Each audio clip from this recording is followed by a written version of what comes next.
Matapos nga pong manalo ng impresibo ni undefeated super middleweight contender Jaime Munguia kahapon mga amigos kontra sa boksingerong hindi na knockout ni Canelo Alvarez na si John Ryder.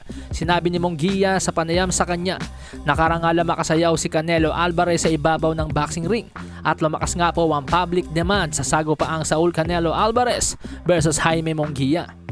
At natural bad news yon sa isa pang boksingero na naghahangad makalaban si Canelo Alvarez. Walang iba kundi si David the Mexican Monster Benavidez. Kaya naman di nag-alintana si Benavidez na banatan agad sa social media itong si Jaime Munguia matapos manalo kahapon at sinabi ang mga katagang, "This is easy knockout, that's why they duck me." So parang sinasabi po ni Benavidez mga amigos na hindi siya bumilib sa naging performance ni Jaime Munguia kahapon. At parang sinasabi niyang yung ganong klaseng performance ni Munguia ay easy work lang sa kanya.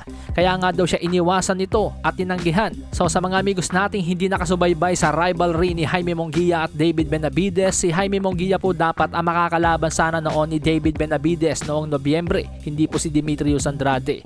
Matapos ang panalo ni Munguia noon kontra kay Derevenchenko, binidyo call ng ama ni David Benavidez na si Jose Benavidez Sr. Itong si Jaime Munguia. At nagkasundo verbal ang magkabilang kampo na maglaban. Subalit makalipas nga po ang ilang buwan noong papunta na ang negosasyon sa pirmahan, umatras nga daw po ang kampo ni Jaime Munguia na labanan si David Benavidez. Kaya't naging si Demetrius Andrade ang nakalaban noon ni David Benavidez. Kaya naman ngayong maingay ang pangalan ni Munguia dahil sa panalo niya kontra kay John Ryder, parang pinaalalahanan po ni David Benavidez ang madla na wag masyadong bumilib dito kay Jaime Munguia dahil sa kanya nga po umatras naman ito. Samantala sa iba pang balita mga amigos, tila nagbigay ng pahiwatig si Gervonta Tank Davis na ang kanyang susunod na laban ay magaganap sa UK. Ito ay matapos ibalita ng The Ring Magazine na tinatarget nga daw po ng kampo ni Tank Davis na lumaban sa UK. Sinundan nga po yan ni Tank Davis ng pagsupalpal sa isang boxing page na nagsasabing sa US o sa Las Vegas ang kanyang susunod na laban.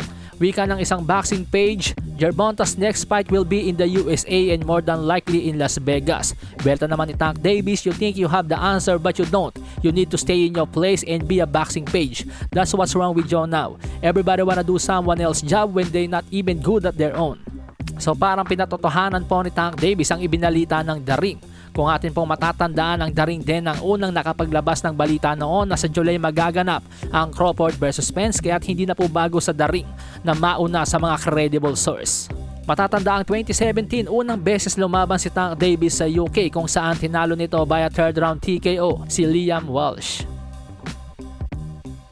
Sa hinang baraha, patunayan mo sa akin ha, sino man